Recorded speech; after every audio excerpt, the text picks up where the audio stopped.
नमस्कार बंधुगण बंधु मैंने आपण मैंने समस्त को आज ज्योतिष कार्यक्रम को स्वागत।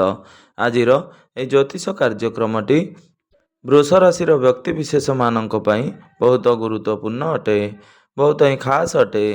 कारण आम आज भिडियो 2026 प्रथम 3 मास जानुआरी फेब्रुआरी एवं मार्च मास विषय आलोचना करिबा। गुरुंकर वक्र दृष्टिर प्रभाव विषय आमे माने आलोचना करिबा। आपणकर कार्य क्षेत्र में उन्नति हेबो कि अवनति हेबो। जदि गुरु भल स्थिति रे थांती तेबे आपन को निश्चिंत भल फल प्रदान करिवे। जदि खराब स्थान रे थांती तेबे आपन को किछि ना किछि खराब फल प्रभाव पकाइबे। आपणकर स्वास्थ्य को नहीं एवं आपणकर भाग्यर केते उन्नति होई पारिबो, आपणकर संतान संतति को नहीं एवं आपणकर चाकरी क्षेत्र को व्यस्तता भितर आपण परिवार को समय दे पारु नथिले आपणक सांगरे कौन घटिबा पई जाउछि खास करिकी आपण जानिबा को पाइबे 2026 प्रथम 3 मास आपणक पई किपरि रहइबो। आ गोटे कथा हेउछि एटा हेउछि कलिजुग। कलिजुग रे मुख्यतः 3टी ग्रह आमको वरदान स्वरूप मिली थांदी। आम जीवन रे 3टी मुख्य कारण ही होता है। जहाँ भी किसी घटी थाए 1 रे हैला राहु, 2 रे हैला केतु एवं 3 रे हैला देवगुरु बृहस्पति। यही 3टी ग्रह आम जीवन रे बहुत किछि घटाई थांती। आपणक जीवन रे खास करके नवेम्बर डिसेम्बर 2025 मुख्यतः 2026 प्रथम जानुआरी फेब्रुआरी मार्च मास पर्यंत आपणक जीवन रे किंबा आपणक लाइफ रे कौन घटिबो बा घटिबा पई जाउ अछि से विषय रे आमे आलोचना करिबा। तबे बंधु माने आपणकर जदि वृष राशि होइथाय तेबे भिडियोटी को स्किप न करी थरे मात्र शेष पर्यंत धैर्यर सहित देखंतु एवं आपण माने जदि सच्चा हृदय ईश्वर को भक्ति करुथांती विश्वास करुथांती तेबे भक्ति एवं श्रद्धार सहित कमेंट बॉक्स रे जय माँ लक्ष्मी जय श्री जगन्नाथ अवश्य लिखि दियंतु। एवं भिडियोर अंतरे आमे उपाय मध्य जानिबा। जो उपाय गुड़िक करने द्वारा आपणकर जो सब अशुभत्व प्रदान करुवा ग्रह मानक पई किछि विशेष प्रतिकार करिबा। तो बंधु माने आसंतु आरंभ करिबा आज रही कार्यक्रमटी को, जहाँकि जन्म राशि एवं चंद्र राशि उपरे संपूर्ण आधारित अटे। वृष राशि आपणक राशि रे गुरुंकर वक्र दृष्टि बा गुरु वक्री हेबे आपणकर तृतीय भाव रे वक्री हेबाकु जाउछंती।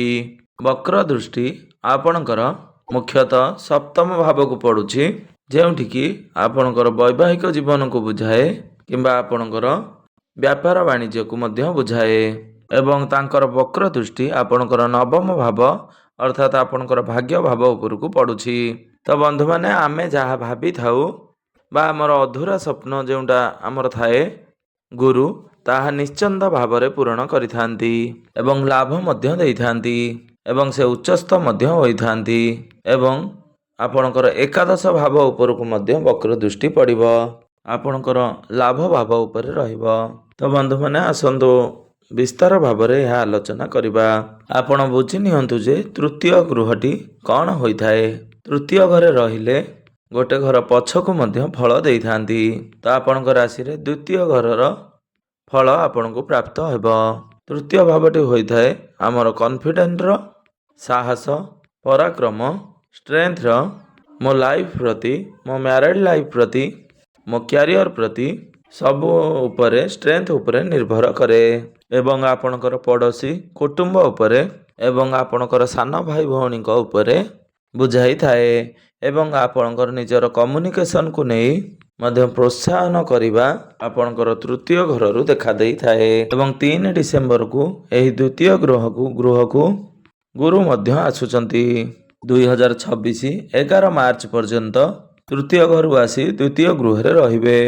3 डिसेम्बर रु मार्च 11 पर्यंत आपणकर द्वितीय भाव रे रहिबे। आपणकर परिवार पई किछि करिवे, आपणकर परिवार पई किछि करिवे। जदि कोनोसी व्यक्तिंकर बहुत दिन धरी कन्सीव रहु नथिला, कन्सीव रहिबार ए मध्य रे बहुत अधिक चांसेस रहुची। एवं कैरियर रे जदि आपण भाबु थांती आपणकर जॉब चेंज करिबा पई बा लोकेशन चेंज करिबा पई ଆପଣ ବହୁତ ଦିନ ଧରି କଷ୍ଟ କରୁଥିଲେ, ଆପଣଙ୍କୁ କିଛି ଫଳ ପ୍ରାପ୍ତି ହୋଇପାରୁନଥିଲା। ଆପଣଙ୍କର କ୍ୟାରିୟରରେ ଏଠାରେ ଉନ୍ନତି ଦେଖାଯାଉଛି। ଆଉ ଗୋଟିଏ କଥା ହେଉଛି, ଆପଣ କୌଣସି ମତେ ଲୋନ୍ ନେବା ପାଇଁ ଚେଷ୍ଟା କରୁଥିଲେ। ସେ ଷ୍ଟଡି ପାଇଁ ହେଉ କିମ୍ବା ନିଜ ଘର ତିଆରି ପାଇଁ ହେଉ, ଆପଣ ଯେକୌଣସି କ୍ଷେତ୍ରରେ ଲୋନ୍ ତିଆରି କରୁଥିଲେ, ଚେଷ୍ଟା କରୁଥିଲେ ଆଣିବା ପାଇଁ, ଆପଣଙ୍କୁ ଲୋନ୍ ପ୍ରାପ୍ତି ହୋଇପାରୁନଥିଲା। ତାହା ମଧ୍ୟ ହେବାର ସମ୍ଭାବନା ଦେଖାଦେଉଛି ଏବଂ ଦୂର ଜାଗାକୁ ଯାତ୍ରା କରିବାର ମଧ୍ୟ ଦେଖାଦେଉଛି। ଆପଣଙ୍କର ଦୂର ଯାତ୍ରା ମଧ୍ୟ ଦେଖାଦେଉଛି ଏବଂ ଖର୍ଚ୍ଚ ମଧ୍ୟ ଦେଖାଦେଉଛି। ଏଠାରେ ବୃହସ୍ପତିଙ୍କର ଦୃଷ୍ଟି ଷଷ୍ଠ ଭାବ ଉପରେ ପଡ଼ୁଛି ଏବଂ ଅଷ୍ଟମ ଭାବ ଉପରେ ରହୁଛି। ତେଣୁ ଏଠାରେ ଲୋନ୍ ନେବା ଆପଣଙ୍କୁ କିଛି ମାତ୍ରାରେ ଶତ୍ରୁ ମଧ୍ୟ ହଇରାଣ କରିପାରନ୍ତି ଏବଂ ନେଗେଟିଭ ମଧ୍ୟ ସେହି ସମୟରେ ଆସିପାରେ। ଏବଂ ଅଷ୍ଟମରେ ଯେହେତୁ ଅଛନ୍ତି, ଅଷ୍ଟମରେ ଦୃଷ୍ଟି ରହିବ। କୌଣସି ବ୍ୟକ୍ତି ଯଦି ରିସର୍ଚ୍ଚ ଫିଲ୍ଡରେ ଥାଆନ୍ତି, 3 ଡିସେମ୍ବରରୁ 11 ମାର୍ଚ୍ଚ ପର୍ଯ୍ୟନ୍ତ ଆପଣଙ୍କର କ୍ୟାରିୟରରେ ବହୁତ ଉନ୍ନତି ଦେଖାଦେଉଛି। ଆପଣଙ୍କର କ୍ୟାରିୟର ବହୁତ ଭଲ ଅଛି। କାହିଁକି ନା ବୃହସ୍ପତିଙ୍କର ଦୃଷ୍ଟି ପୁନଶ୍ଚ 3 ଡିସେମ୍ବରରୁ 11 ମାର୍ଚ୍ଚ 2026 ପର୍ଯ୍ୟନ୍ତ ଆପଣଙ୍କର ଦଶମ ଗୃହକୁ ପଡ଼ିବ। ତେଣୁ ଆପଣଙ୍କ ରାଶି ପାଇଁ ଆରମ୍ଭରୁ ହିଁ ଉନ୍ନତି ଦେଖାଦେବ ଆପଣଙ୍କର କର୍ମକ୍ଷେତ୍ରରେ। କାରଣ କର୍ମକ୍ଷେତ୍ରର ଭାବ ଆପଣଙ୍କର ଦଶମ ଭାବ ହିଁ ହୋଇଥାଏ। ମାନେ ଏଠାରେ 2026ର ପ୍ରଥମ ଧମାକା। ଯଦି ଆପଣ ଏହି ସମୟରେ କ୍ୟାରିୟର ଗଢ଼ିବା ପାଇଁ ଚାହୁଁଥାନ୍ତି ଏବଂ ଯେଉଁ ବ୍ୟକ୍ତିବିଶେଷମାନେ ଜବଲେସ୍ ଅଛନ୍ତି, ତେବେ 2026 ଜାନୁଆରୀ ପ୍ରଥମରୁ ହିଁ ଆପଣଙ୍କୁ ଚାକିରି ପ୍ରାପ୍ତି ହେବାର ବହୁତ ଅଧିକ ଚାନ୍ସେସ୍ ରହିଛି ଏବଂ ଆପଣଙ୍କର କ୍ୟାରିୟରରେ ଗ୍ରୋ ମଧ୍ୟ ଦେଖାଦେଉଛି ଏବଂ ବିଦେଶ ଯାତ୍ରା ମଧ୍ୟ ଦେଖାଦେଉଛି। ଏବଂ ଆପଣ ଯଦି ଆପଣଙ୍କ ଚାକିରି ବଦଳାଇବାକୁ ଚାହୁଁଥାନ୍ତି, ଆପଣ ବହୁତ ଦିନ ଧରି ଚେଷ୍ଟା କରୁଥିଲେ ଆପଣଙ୍କ ଚାକିରିର ଲୋକେସନ୍ ଚେଞ୍ଜ କରିବା ପାଇଁ, ତେବେ ଆପଣଙ୍କୁ ଏହି ସମୟ ବହୁତ ଭଲ ରହିବ ଏବଂ ପ୍ରମୋସନ୍ ପାଇଁ ମଧ୍ୟ ସୁଯୋଗ ଆସିବ। ଆପଣ ଚାହୁଁଥିଲେ କି ପ୍ରଶଂସା ଆପଣଙ୍କୁ କେହି କରୁନାହାନ୍ତି, ଆପଣଙ୍କର ସବୁବେଳେ ଝଗଡ଼ା ଝାଣ୍ଟି ଚାଲୁଥିଲା ବା ଯୁକ୍ତିତର୍କ ଚାଲୁଥିଲା, ଆପଣଙ୍କର କଥା ରହୁନଥିଲା, ଏହି ସମୟରେ ଆପଣଙ୍କର ପରିବର୍ତ୍ତନ ନିଶ୍ଚିନ୍ତ ଭାବରେ ଦେଖିବାକୁ ମିଳିବ। ଆପଣଙ୍କର ଡିସେମ୍ବର 3 ପରଠାରୁ ପୁରା ମାର୍ଚ୍ଚ ମାସ ପର୍ଯ୍ୟନ୍ତ 2026 ଆରମ୍ଭରୁ ହିଁ ଆପଣଙ୍କର କ୍ୟାରିୟରରେ ଗ୍ରୋ ଦେଖାଦେଉଛି। ଯେଉଁମାନେ ମ୍ୟାରେଡ୍ ଅଛନ୍ତି, ବହୁତ ଦିନ ଧରି ତାଙ୍କ ମଧ୍ୟରେ ଯୁକ୍ତିତର୍କ ଚାଲୁଥିଲା, ଆପଣଙ୍କର ଲାଇଫ୍ ପାର୍ଟନରଙ୍କର କ୍ୟାରିୟରରେ ଅସନ୍ତୁଷ୍ଟି ଥିଲେ, ତ ଲାଇଫ୍ ପାର୍ଟନରଙ୍କର କ୍ୟାରିୟର ଯେତେବେଳେ ଦଶମ ଭାବକୁ ଦେଖିବେ ନା, ତାଙ୍କର ବକ୍ର ଦୃଷ୍ଟି ଉଚ୍ଚସ୍ଥ ଭାବରେ ଦେଖିବେ। ତେଣୁ ଆପଣଙ୍କୁ ଲାଭ ମଧ୍ୟ ଦେବା ପାଇଁ ଯାଉଛନ୍ତି। ଆପଣଙ୍କୁ ପ୍ରଫିଟ୍ ମିଳିବ। ତ ଆପଣଙ୍କୁ ଗୋଟେ ଦୃଷ୍ଟି ଧ୍ୟାନ ଦେବାକୁ ପଡ଼ିବ।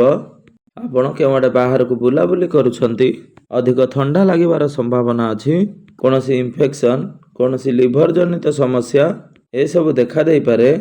ତ ଆପଣ ବାହାର ଖାଦ୍ୟ ପ୍ରତି ଟିକେ ଆଭଏଡ଼ କରନ୍ତୁ, ଆପଣଙ୍କ ପାଇଁ ବେଟର ହେବ ଏବଂ ଥଣ୍ଡା କାଶ ଠାରୁ ଆପଣ ଟିକେ ବଞ୍ଚିକି ରୁହନ୍ତୁ। ଆପଣଙ୍କର ଜଲ୍ଦି ଲାଗିବାର ସମ୍ଭାବନା ଦେଖାଦେଉଛି। କାହିଁକି ନା ଶନିଙ୍କର କୌଣସି 7.5 ନାହିଁ କିମ୍ବା ଢେୟା ମଧ୍ୟ ନାହିଁ। ତେଣୁ ଏହି ସବୁ ସମସ୍ୟା କିଛି କିଛି ଜାଗାରେ ଆସିପାରେ। ଆପଣଙ୍କର ବେଶୀ ସମସ୍ୟା ନାହିଁ। ଗୁରୁଙ୍କର ଶୁଭ ଦୃଷ୍ଟି ଆପଣଙ୍କର ବୈବାହିକ ଜୀବନ ଅର୍ଥାତ୍ ସପ୍ତମ ଭାବ ଉପରକୁ ରହୁଛି, ଯାହାକି ଆମର ବୈବାହିକ ଜୀବନକୁ ସୁଦୃଢ଼ କରିଥାଏ ଏବଂ ଆପଣଙ୍କର ଯେଉଁ ସ୍ୱପ୍ନ ରହିଥିଲା ବୁଲାବୁଲି କରିବାକୁ ହେଉ କିମ୍ବା କେଉଁ ଧାର୍ମିକ ସ୍ଥାନକୁ ଯିବା ପାଇଁ ପ୍ଲାନିଂ କରୁଥିଲେ ବା ତୀର୍ଥସ୍ଥାନକୁ ଯାତ୍ରା କରିବା ପାଇଁ ଆପଣଙ୍କର ସ୍ୱାମୀ ହେଉ କିମ୍ବା ସ୍ତ୍ରୀ ହେଉ ଜବ୍ କରୁଥିଲେ, ଆପଣ ପରିବାରକୁ ସମୟ ଦେଇପାରୁନଥିଲେ, ଆପଣଙ୍କ ପାଇଁ ଡିସେମ୍ବର 3 ପରଠାରୁ ବହୁତ ଭଲ ସମୟ ଆସୁଅଛି। ଆପଣ ଦୁଇ ଜଣଙ୍କ ମଧ୍ୟରେ ବଣ୍ଡିଂ ଭଲ ରହିବ। ଯଦି ଆପଣଙ୍କ ଭିତରେ କୌଣସି ପ୍ରକାର ମିସ୍ଅଣ୍ଡରଷ୍ଟାଣ୍ଡିଂ ଥିଲା, ବୁଝାମଣା ଠିକ୍ ରହୁନଥିଲା, ତ ଆପଣଙ୍କ ପାଇଁ ନିଶ୍ଚିନ୍ତ 2026ଟି ଶୁଭତ୍ୱ ଆଣିବ। ବହୁତ ଭଲ ସମୟ ଆସୁଅଛି। ଆପଣଙ୍କର କନସିଭ୍ ହେଉନଥିଲା, ଏହି ସମୟରେ କନସିଭ୍ ରହିବାର ଚାନ୍ସେସ୍ ରହୁଛି ଏବଂ ଆପଣଙ୍କର ଭାଗ୍ୟ ଭାବ ଉପରକୁ ମଧ୍ୟ ରହୁଛି। ତେବେ ଆପଣ ଆପଣଙ୍କର ଭାଗ୍ୟ ସମ୍ବନ୍ଧିତ କିଛି ବି କାର୍ଯ୍ୟ କରିବା ପାଇଁ ଚାହୁଁଛନ୍ତି, ଏଠାରେ ଗ୍ରହମାନଙ୍କର ସ୍ଥିତି ଆପଣଙ୍କର ଭାଗ୍ୟ ପାଇଁ ବହୁତ ଭଲ ରହୁଛି।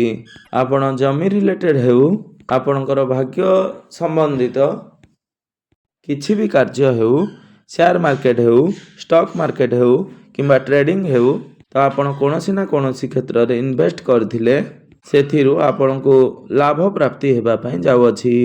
ଆପଣଙ୍କର ଯଦି କୌଣସି ଗୃହ ନିର୍ମାଣ ଅଧାରେ ରହିଯାଇଥିଲା ତେବେ ଏଠାରେ ଗୃହ ନିର୍ମାଣ କାର୍ଯ୍ୟ ସମ୍ପୂର୍ଣ୍ଣ କରିବାର ଆପଣ ସଫଳ ହେବେ ଏବଂ ଗୁରୁଙ୍କର ଶୁଭ ଦୃଷ୍ଟି ଆପଣଙ୍କର ଏକାଦଶ ଭାବ ଉପରକୁ ମଧ୍ୟ ରହୁଛି। ତ ଏକାଦଶ ଗୃହଟି ହୋଇଥାଏ ଆମର ଲାଭ ଭାବର। ଆପଣଙ୍କର ପ୍ରଫିଟ୍ର ଯଦି ସ୍ୱାମୀ ସ୍ତ୍ରୀ ମିଶିକରି କୌଣସି ବିଜନେସ୍ କରିବାକୁ ଚାହୁଁଥାନ୍ତି ତ ଏଠାରେ ଆପଣଙ୍କୁ ବେଟରମେଣ୍ଟ ଦେଖିବାକୁ ମିଳିବ ଏବଂ ଆପଣଙ୍କୁ ସେଠାରୁ ଲାଭ ମଧ୍ୟ ପ୍ରାପ୍ତି ହେବ। କୌଣସି ପ୍ରକାର ଲାଭ ଆପଣଙ୍କୁ ବ୍ୟାପାରରେ ହେଉ, ଆପଣଙ୍କର କ୍ୟାରିୟରରେ ହେଉ ଏବଂ କ୍ୟାରିୟରରେ ଗ୍ରୋ ମଧ୍ୟ ହେଉ ଏବଂ ଆପଣଙ୍କର ପରିବାରରେ ମଧ୍ୟ ହେଉ। ଆପଣଙ୍କର ଫ୍ୟାମିଲିରେ କୌଣସି ଜମି ଜମା ମିଶାଇବାର କିମ୍ବା କୌଣସି ନା କୌଣସି ପ୍ରପର୍ଟି ମିଶାଇବାର ଏଠି ଯୋଗ ଦେଖାଦେଉଛି। ସବୁ ଦୃଷ୍ଟିରୁ ଦେଖିବାକୁ ଗଲେ ଏଠାରେ ଗୁରୁଙ୍କର ବକ୍ର ଦୃଷ୍ଟି ଆପଣଙ୍କର ତୃତୀୟ ଭାବରେ ରହୁଛି। ତୃତୀୟ ଭାବରେ ରହି ସବୁଠାରୁ ମୁଖ୍ୟ କଥା ହେଉଛି ସେ କୋଉ ଗୃହକୁ ଦୃଷ୍ଟି ଦେଉଛନ୍ତି। ଆପଣଙ୍କର ସବୁ ଗୃହ ବହୁତ ଭଲ ଭାବରେ ଅଛି।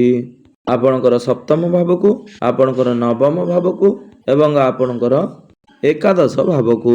ଯେପରି ଆମେ ଚର୍ଚ୍ଚା କଲେ ସପ୍ତମ ଭାବଟି ହୋଇଥାଏ ଆପଣଙ୍କର ବୈବାହିକ ଜୀବନର ଏବଂ ଯେଉଁମାନେ ଅନମ୍ୟାରେଡ୍ ଅଛନ୍ତି ବା ବିବାହ କରିନାହାନ୍ତି ଆପଣଙ୍କ ପାଇଁ ବହୁତ ଆଡ଼ୁ ବିବାହ ପ୍ରସ୍ତାବ ମାନ ଆସୁଥିଲା ମାତ୍ର ଫାଇନାଲ ହୋଇପାରିନଥିଲା। ଏହି ସମୟରେ ବିବାହ ସ୍ଥିର ହେବା ପାଇଁ ଯାଉଅଛି। ଯେଉଁଠାରେ ଆପଣଙ୍କର ପ୍ରେମ ଜୀବନରେ କିଛିଟା ସମସ୍ୟା ଆସୁଥିଲା ସେଥିରେ ମଧ୍ୟ ଆପଣଙ୍କର ସୁଧାର ଆସିବ ଏବଂ ନବମ ଭାବଟି ହୋଇଥାଏ ଆପଣଙ୍କର ଭାଗ୍ୟ ଭାବର ସ୍ଥାନ ଏବଂ ଆପଣଙ୍କୁ ଉଚ୍ଚ ଶିକ୍ଷାର ପ୍ରାପ୍ତି ମଧ୍ୟ ଯୋଗ ଆସିବ।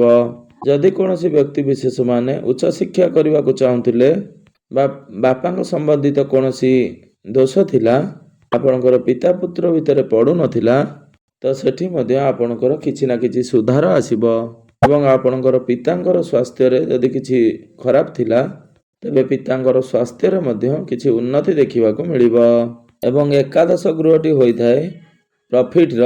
ଆପଣଙ୍କର କ୍ୟାରିୟରରେ ହେଉ, ଆପଣଙ୍କର ଯେକୌଣସି କ୍ଷେତ୍ରରେ, ଆପଣଙ୍କର ବ୍ୟାପାରରେ ହେଉ, ଆପଣ ସ୍ୱାମୀ ସ୍ତ୍ରୀଙ୍କ ମଧ୍ୟରେ ଯଦି ଚାହୁଁଥିଲେ ବ୍ୟାପାର କରିବା ପାଇଁ ତେବେ ଏଠାରେ ଲାଭ ଦେଖିବାକୁ ମିଳିବ।